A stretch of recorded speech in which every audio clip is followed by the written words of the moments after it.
It's a sad ending to a fishing trip that went tragically wrong. And on the third dive of the day, the squad make the find they've been dreading, the missing man's body.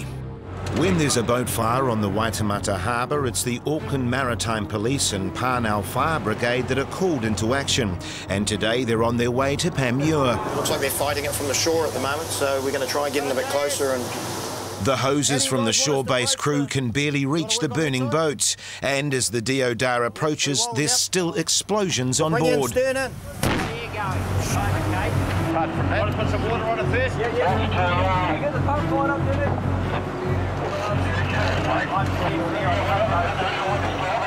The Parnell Fire Brigade and Auckland's Maritime Police have been trying to put out fires on 2 boats in the Paimura Basin, and at first they seem to be winning the battle. Probably better from that side, eh?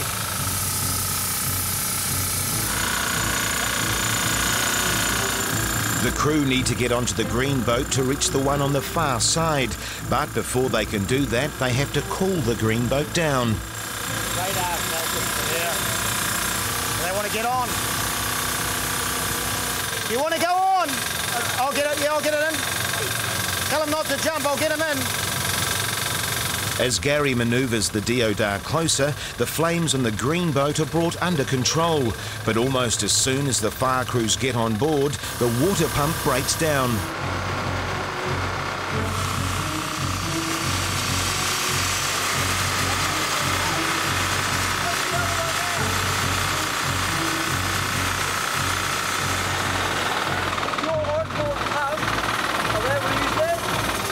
Did you use the pump down there?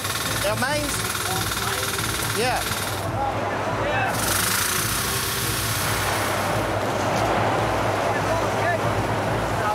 We getting more pressure on that hose? JS! The Deodar water pump's got one major drawback. The only way for Gary to create pressure is by revving the engines. I'm trying to keep the revs up, JS. Yeah. I'm trying to, without hitting the boat. See, I'm trying to bring the revs up if I can. It's just a matter of trying to control the boat at the same time. With Gary struggling to deliver pressure to the hose, the crew get the fire on the green boat under control, but the one on the far side is too far gone and slips away in the tide. It's gone. The vessel's gone, sunk. With one boat gone and another severely damaged, it's not been a great start to the year, but it could have been worse. It's not a day to be out on the water, but the Marine Police are on patrol in Wellington Harbour when they get a call to rescue one of the few boaties who hadn't listened to the weather forecast. By the time police reach the boat, it's been pushed into the middle of some very dangerous rocks. And to make matters even worse, the skipper isn't wearing a life jacket. Chris, first of all, have you got a life jacket you can put on? Okay, all right, we can't deal with that then. Yeah, Roger, this boatie is going to endeavour to beach his boat on the beach right in front of you. Can you be in a position to assist him, please? Because no doubt they'll end up in the water at some stage. The boatie may have managed to free his propeller from the weeds, but his attempts to reach the beach are putting everybody on board in danger. Coming out, let's change his plan. Come on, mate, get it out. Keep coming, keep coming! We've got a nasty rock down here. That's right. So if we get past these rocks, we're away. Keep coming! Roscoe, I'm going to go up to him, throw in the line, tell him to attach it to his steer horn. Ready? That's it.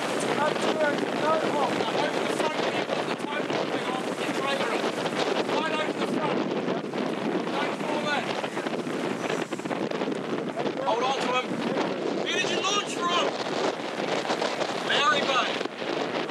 Okay, sit tight in your boat and just steer to follow me. Keep the motor down in the water. He's going to have to contend with some pretty big swells here, boys. Almost immediately, officers realise that the seas are far too rough for the people on the boat, and the decision is made to get them on board the police launch. Okay, Stu, pull him alongside, mate. Whichever way he goes best, mate, I'll just hold the boat straight. That's it, put him up starboard side. Blue jacket is described as a zip up jacket with white. You want me to get in there and drive it back? Put all of them in here. explain what's going to happen to them. You lost your... That's it. Open it. I'll hold it up here. You ready? Yes, from LSU. Guys. It's not long before they reach the calmer waters of Maori Bay, and after tying the two boats together, police deliver their cargo of passengers to the wharf.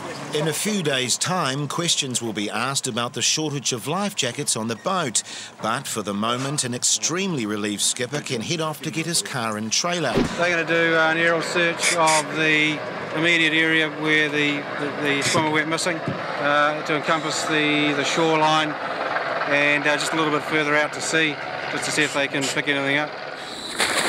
To search the whole bay would take 2 days, so the squad focuses on the area where the man was last seen.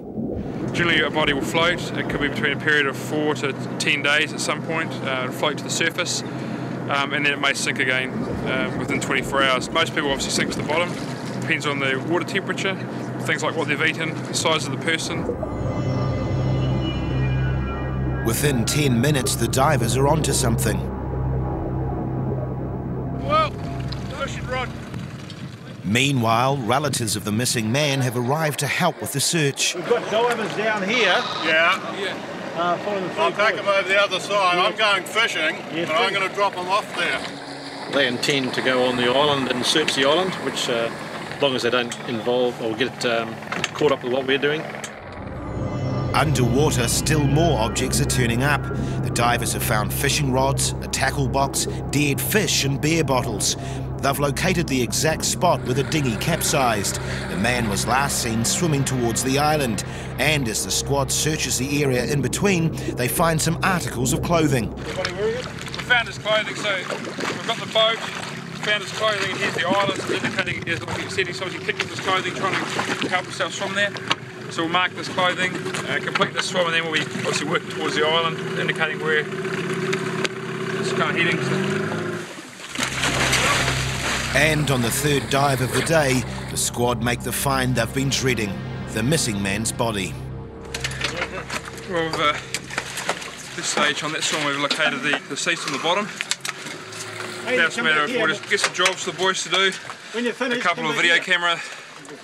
The scene, the previous stuff, the fishing rods, tools, the beer bottles, and then another group will go across and film the body, and then we'll recover him to the surface. Adrian breaks the bad news to the man's relatives. He was wearing a bit of clothing though, which might have dragged him down. It only takes like a mouthful of water, you know, and Clothing. bit of clothing, you know, no life jacket, mouthful of water. You know, it doesn't take much. And after collecting the evidence, the squad returns to retrieve the body.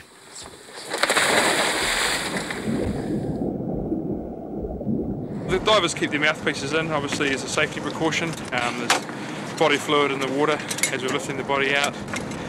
We don't want to get contamination. It's a sombre moment as the squad brings the body aboard. They hand the deceased over to an undertaker, who will take him to the coroner's office for an autopsy. And for the man's relatives and the police, it's a sad ending to a fishing trip that went tragically wrong.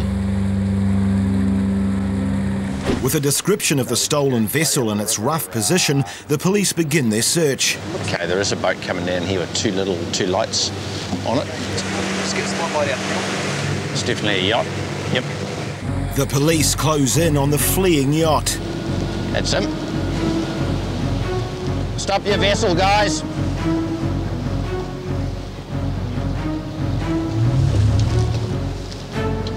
Is this your boat? Is this your boat? No, I'm taking it down to Thames for somebody. For who? Pierce. The owner? Yep. Who's the owner? Rex Pierce. No, it's not. He's not? No. He's kidding? No. Oh, you want to take it back?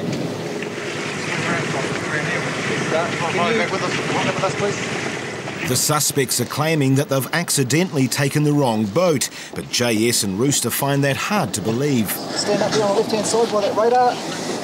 JS jumps on board to steer the vessel back to shore. Right, we'll head back up to Sabritsky's wharf, and we'll put alongside the ferry wharf there. while Rooster starts to search the second suspect. I want you to empty your pockets out. Put everything out of your pockets up on here, eh?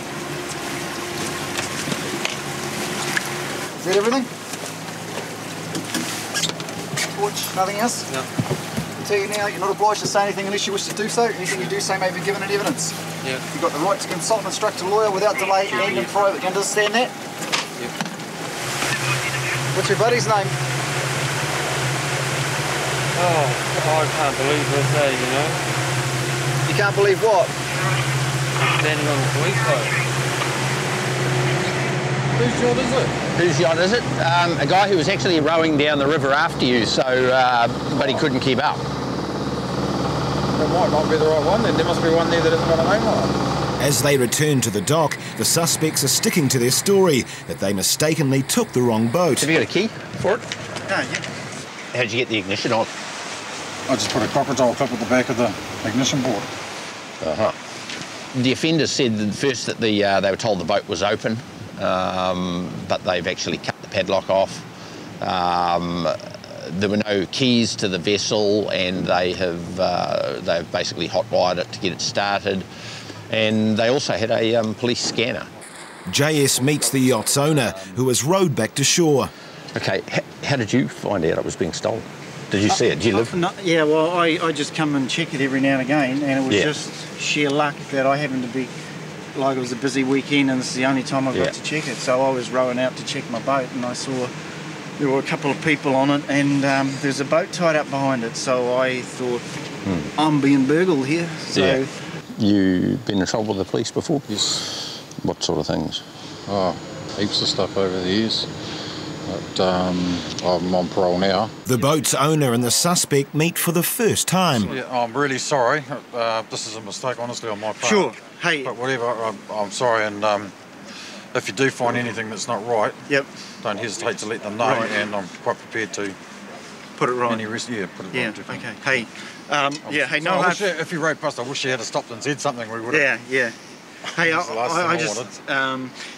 Hey, so like, I don't know what's going on here at all, but I just want to say something to you that's like really wacko. Okay. So just, I believe that there's a God, and things like this don't happen by chance. So if you get a chance, then read the Bible sometime. I do anyway. But despite the owner's Christian spirit, the police aren't quite so forgiving. You are under arrest. The two accused men went to court and were acquitted by jury. The jury found there was sufficient evidence that they had mistakenly taken the wrong boat. The team are heading out to put a stop to the growing ambitions of a dope cultivator. Cannabis plants growing up near the summit. We're going to have a look at it, tear them out, exhibit them, bring them back, and get them destroyed. Although it sounds simple enough, Adrian knows these plantations aren't always easy to clear. Well, one of the things that we have to be aware of when we're pulling these plants out is that the people who grow them quite often set little booby traps. They'll put cyanide down, razor blades, bits of glass, gun traps, things like that. Adrian and Craig are met by Dock Ranger John.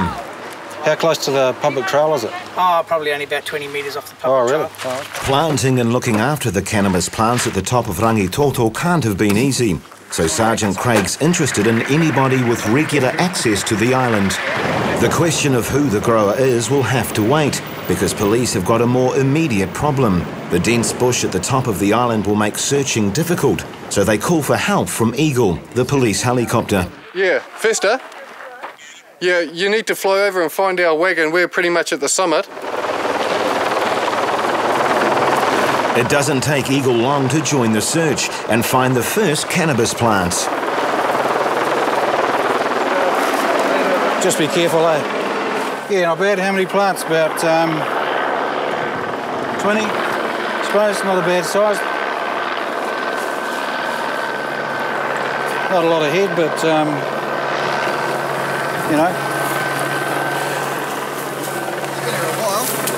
Yeah, I'd say a few months on this. This moss stuff retains quite a bit of moisture, eh? So it'll be good to grow in here. Speaking of moss, pay fortune for it in the garden centres. There's no sign of the grower, but the discovery of their gardening tools offer police some hope of catching the offender. So it's got a spade and a saw, just stuffed under some leaves in there, obviously by the grass, so we'll just take it back, fingerprint it and see what it will come up with. A little further into the bush they find more plants, but the plots are so small there's little chance of spotting them from the air. You didn't see anything worth mentioning? Craig's just found another plot, so we'll go have a nosy. What, 6 more plants? Yeah, 6 more. 6 more plants, so we'll sort of spread out, go back around. Bit of a sweep around. This is the last plot the police find. But it isn't just the cannabis that's the problem. The growers are also damaging the island's fragile ecosystem. Yeah, well, here's a fairly typical example of what they'll do to clear a bit of a scene so they can get a bit of sunlight in, get the plants growing a bit quicker. They cut down all the native trees. Not too much though, because they don't want to make too much of an impact, but it's bad enough. You can see cut here and behind me there. So yeah, quite damaging actually. Not very good to see. All up, the team have found 3 plots of cannabis and ruined the growing season for at least one group of cultivators. That's pretty good. We got 4 or 5 bags, 50 or 60 plants. All in all, pretty good day. Although they've got the cannabis, their only hope of catching the offender lies with the spade and saw found on the island. Marijuana plot. So they've just asked me to see if there's any fingerprints on the handles of the spade here and a pruning saw. So I'll give it a go, see what we find, but you never know until you try. I mean, this has obviously been up in the weather, this thing, and it rained for a while, but not much there. I said the handle's a waste of time, it's all just rusty steel.